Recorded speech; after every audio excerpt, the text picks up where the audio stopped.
हे भोले खोला नयनवा हो मास लागे सवनवा।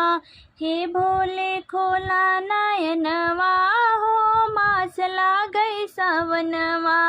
हे भोले खोला नयनवा हो मास लागे सवनवा। भर के गंगा जल कलशवा में लाए, भर के गंगा जल कलशवा में लाए। हे नाथ करय से ननवा हो मास लागे सवनवा।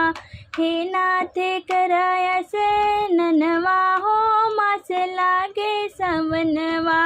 हे भोले खोला नयनवा हो मास लागे सवनवा। हे भोले खोला नयनवा हो मास लागे सवनवा। बेलपत्र भांग धतूरा ले आए, बेलपत्र भांग धतूरा ले आए। हे नाथ कर जल पनवा हो मास लागे सवनवा। हे नाथ कर जल पनवा हो मास लागे सवनवा। हे भोले खोला नयनवा हो मास लागे सवनवा। हे भोले खोला नयनवा हो मास लागे सवनवा। मन में दर्श की आशा जगाए, मन में दर्श की आशा जगाए। हे नाथ अरे हे नाथ आए शरणवा हो मास लागे सवनवा।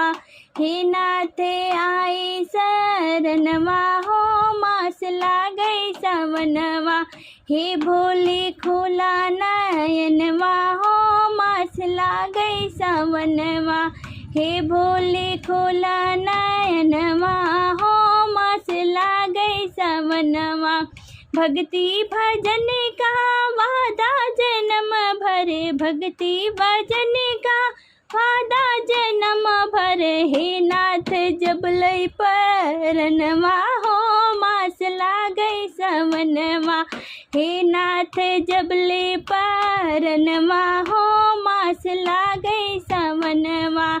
हे भोले खोला नयनवा हो मास लागे सवनवा।